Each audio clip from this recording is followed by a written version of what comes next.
Le mec, il était accusé de viol et de menaces de mort envers une jeune femme.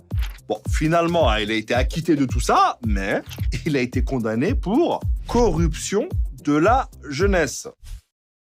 C'est-à-dire ? La justice a tranché. Vous êtes innocent. Ça veut dire que je suis libre ? Et donc, que je peux lancer ma campagne présidentielle ? Comment ça, présidentielle ? Non, j'ai pas terminé. Vous êtes innocent, virgule, néanmoins, coupable de corruption de la jeunesse. On est sûr que ça existe, hein, okay. Non, corruption, je sais, mais Mais attends, c'est pas fini parce que Sonko n'a pas été jeté immédiatement en prison, mais bloqué à son domicile. Et quand les gens demandent pourquoi après 3 semaines il n'a toujours pas été arrêté, selon le ministre de la Justice, c'est parce que la décision de justice est encore en cours de rédaction. C'est-à-dire, décision de justice Ousmane Sonko. Ça veut dire quoi lui déjà ? Corruption de la jeunesse. Non, sérieux. Quoi, j'ai vraiment dit ça ? T'es sûr ? Allez, non, oula. J'aurais dû dire, je sais pas moi, détention de shit, ça aurait été plus simple. Ouais, mais là, oh là là. Et même si il faut respecter les décisions de justice et que la corruption de la jeunesse, c'est une infraction qui existe vraiment dans le code pénal du Sénégal, t'as plein de Sénégalais qui sont sortis manifester. Mais là, où ça devient sombre, c'est qu'ils se sont retrouvés en face de la police qui, selon certains, aurait utilisé des enfants comme bouclier humain, mais ils se sont aussi retrouvés en face de mecs en civil non identifiés comme étant des membres des forces de sécurité et accusés d'avoir tiré à balles réelles. En quelques jours au total, il y a eu plusieurs centaines d'arrestations, des centaines de blessés et au moins 23 morts selon Amnesty International. Forcément, il y a direct eu une guerre de communication où les deux côtés sont rejetés la faute.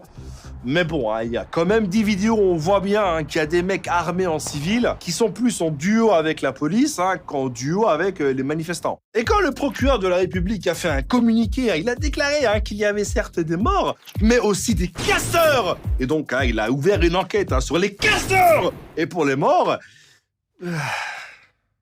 T'as d'ailleurs le Haut Commissariat des Nations Unies aux droits de l'homme qui s'inquiète de ce qui se passe au Sénégal et qui demande une enquête indépendante sur les morts de manifestants. Et que fait donc Macky Sall, me direz-vous ? Il dépose des bougies, mais en Ukraine, en mémoire des milliers de civils tués par les forces russes. Et pour tous ceux qui se demandent s'il peut faire un 3e mandat ou pas, la réponse c'est oui, mais en même temps c'est non, mais là c'est compliqué. En fait, pendant son premier mandat, il a changé la Constitution pour passer la durée du mandat de président de 7 à 5 ans. Et c'est pour ça qu'il dit qu'il peut se représenter, parce que dans les faits, il a fait 2 mandats de durée différente et pas 2 mandats de 5 ans. Ah oui, c'est malin, il joue sur les mots en fait. C'est comme moi quand je dis à ma femme que je vais commencer un régime lundi, mais que je ne dis pas le lundi de quelle année. Macky Sall lui-même avait dit que ce serait son dernier mandat. Mais là, cette année, il te sort des « ouais, mais sur le plan juridique, le débat est tranché », ce qui veut dire que la décision ou non de se présenter, en vrai, ça dépend de lui. Ce qui est dingue, c'est que tout ça, c'est exactement ce qu'avait fait Abdoulaye Wade pour faire un 3e mandat, ce qui avait déclenché des manifestations et des violences avant qu'il finisse par être battu en 2012 par Macky Sall dans les urnes. Et je pense que ça explique un peu pourquoi Macky Sall pourrait se sentir menacé par la candidature d'Ousmane Sonko.